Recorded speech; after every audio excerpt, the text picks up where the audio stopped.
ఏటండి, మా గోదావరి జిల్లాలను ఎడగొట్టేస్తారా? పేర్లు కూడా మార్చేస్తారా? పరిపాలనా సౌలభ్యం కోసం జిల్లాలను ఎడగొట్టారు కానండి, దయచేసి మా జిల్లాల పేర్లలోంచి గోదావరి అన్న పేరు మాత్రం తీసేయకండి సారో.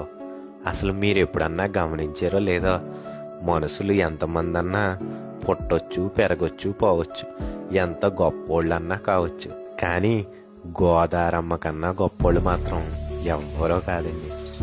మనం శాశ్వతం కాదండి, మన పేర్లు, ఊర్లు ఇవన్నీ శాశ్వతం కాదండి, కానీ మా గోదారమ్మ మాత్రం శాశ్వతం అండి. ఆ తల్లి దయ శాశ్వతం అండి. ఆ అమ్మ చల్లని చూపు శాశ్వతం అండి. అసలు భూగర్భ పరిశోధకులు ఎప్పుడో శోధించి చెప్పారండి, గంగమ్మ కన్నా ముందే మా గోదారమ్మే ఈ భూమి మీద అడుగుపెట్టిందని. అంత పురాతనమైన నదండి మా తల్లి గోదావరి.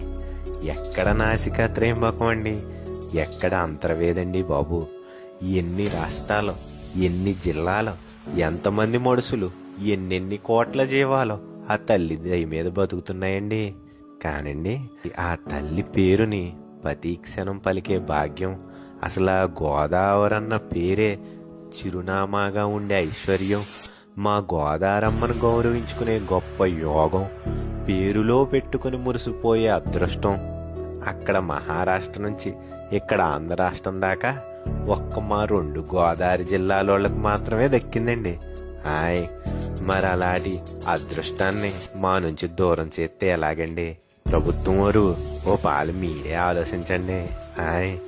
అయినా మా జిల్లాల్ని తూర్పు గోదావరి, పశ్చిమ గోదావరి అనడంలో ఉన్నంత అందం మా 2 జిల్లాల్ని కలిపి మీరంతా ఉభయ గోదావరి జిల్లాలు అనడంలో ఉన్నంత ఆనందం ఇంకే పేరెట్టి పిలిచినా వస్తుందా చెప్పండి? రానే రాదండి. పైగా మా జిల్లాలను ఎడగొట్టి అటు గోదావరమ్మ పేరు లేకుండా ఇంకెన్నెన్ని గొప్ప గొప్ప పేర్లు ఎట్టినా అదంతా నీరు లేని గోదావరిలాగా, పులసపడిన చేపలేటలాగా, ఆత్రేయపురం పూతరేకు, తాపేశ్వరం కాజాలేని ఇందు భోజనంలాగా సప్పగా ఉంటుందండి. అసలు మొక్కలో చెప్పాలంటే ఆ జిల్లాల పేర్లన్నీ ఆత్మలేని శరీరాల్లో ఉంటాయంటే నమ్మండి. అసలు మా జిల్లాలతో మాకున్న అనుబంధం అలాంటిది కాదండి. మా 2 జిల్లాలు దాటి మేము ఎక్కడికన్నా బయట ప్రదేశాలకు వెళ్ళామనుకోండి, అది హైదరాబాద్ అవనివ్వండి, ఢిల్లీ అవనివ్వండి, అంతెందుకు అమెరికాయే అవనివ్వండి, ఎవడన్నా తెలుగోడి మాటల్లో ఆయని కానీ అండి అని కానీ వినబడితే చాలండి, ఎమ్మటనే మా పేణాలు లేసొచ్చేసి ఆడి దగ్గరికి వెళ్ళి మేము అడిగి మొదటి ప్రశ్న ఏంటనుకున్నారో, యాండే మీది తూగోజీనా పోగోజీనా అనండి. ఆ మనిషి ఏ జిల్లా పేరు చెప్పినా మా గోదావరిడు ఒకడు కనపడ్డాడన్న ఆనందంతో అచ్చం మా గోదావరమ్మనే చూసిన అనుభూతి కలుగుద్దంటే నమ్మండి మాకు. అంతెందుకండి, మా గోదావరి ఎక్కడికి వెళ్ళినా సొంత ఊళ్ళు తిరిగి వచ్చేటప్పుడు అటేపు హనుమాన్ జంక్షన్ కానీ ఇటేపు తుని కానీ రావటం ఆలస్యమండి. వచ్చేసేవరా మన గోదావరమ్మ చల్లని ఒళ్ళోకి అని తెగ ఉప్పొంగిపోతారండి. అదండి గోదావరి అంటే, అదండి మా గోదావరి నేలంటే. దేశం అంతా ఉన్నట్టే ఇక్కడ కూడా కులాలు, మతాలు, ఉన్నోడు లేనోడు అన్నీ ఉన్నాయండి. కానీ గోదావరోళ్ళన్న గుర్తింపు ముందు అవన్నీ బలాదూరండి. చిల్లు కానీ అంత కూడా చెల్లుబాటు కావండి. మేమంతా గోదావరి వాళ్ళమండి.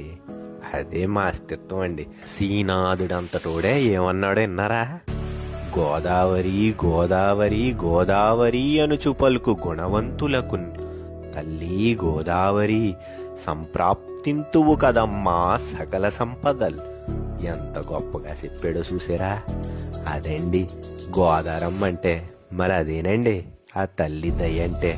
అందుకు కదండి ఆ తల్లి పేరు మా జిల్లా పేర్లలో ఉన్నందుకు మేము మురిసిపోయేది. ఏంటండి మీలో కొంతమంది ఏటి గోదావరోళ్ళు జిల్లాల పేర్లు మారుతారు అనగానే ఎంత ఇదైపోతున్నారో అని అనుకోవచ్చండి. అది అంతేనండి. ఎందుకంటే మా గోదావరి వాళ్ళకి గోదావరి అంటే ఒక నది మాత్రమే కాదండి, గోదావరి అంటే ఒక పేరు మాత్రమే కాదండి, గోదావరి అంటే మా కంచంలో కూడండి, మా బతుకులకి తోడండి. గోదావరి అంటే ప్రతి గోదావరి గుండె ధైర్యం అండి, మా అందరి ఆత్మస్థైర్యం అండి. అసలు గోదావరే మా హృదయ నాదం అండి. గోదావరి అంటేనే మా అస్తిత్వం అండి. అలాంటి గోదావరి పేరు లేకుండా మా జిల్లాల పేర్లుంటే ఆ ధైర్యం స్థైర్యం ఒక్కసారిగా కుప్పకూలిపోతాయండి. మా గుండెలయ్య గతి తప్పిపోద్దండి. అందుకనే మా 2 జిల్లాలనే మీరెన్ని జిల్లాలుగా ఎడదీసినా పర్లేదు కానండి, దయచేసి ప్రతి జిల్లా పేరులోనూ గోదారమ్మ పేరు మాత్రం ఉండేలా చూడండి. రాజమండ్రి కేంద్రంగా ఏర్పాటు చేసే జిల్లాని తూర్పు గోదావరి అని, నరసాపురం కేంద్రంగా ఏర్పాటు చేసే జిల్లాని పశ్చిమ గోదావరి అని, అమలాపురం కేంద్రంగా ఏర్పాటు చేసే జిల్లాని కోనసీమ గోదావరి జిల్లా అని, అలాగే గోదావరి అంటేనే గుర్తుకొచ్చే మహోన్నతుడు మా సర్ ఆర్థర్ కాటన్ దొరగారి పేరుతో కాకినాడ కేంద్రంగా ఏర్పాటు చేసే జిల్లాని సర్ ఆర్థర్ కాటన్ గోదావరి జిల్లా అని, ఏలూరు కేంద్రంగా ఏర్పాటు చేసే జిల్లాని అల్లూరి సీతారామరాజు గోదావరి జిల్లా అని పేర్లుంచి మా గోదారమ్మ యొక్క గొప్పతనాన్ని, ఆ తల్లి మీద మా అందరికీ ఉన్న ప్రేమని ప్రపంచానికి చాటేలా అలా శాశ్వత స్థానం కల్పించండి. తప్పకుండా మా అభ్యర్థనని మన్నిస్తారని, ఉభయ గోదావరి జిల్లాల విభజనతో ఏర్పడే ప్రతి జిల్లా పేరులోనూ గోదారమ్మ పేరుండేలా చూస్తారని ఆకాంక్షిస్తూ గోదారోళ్ళందరి తరపున మీ గోదారోడు.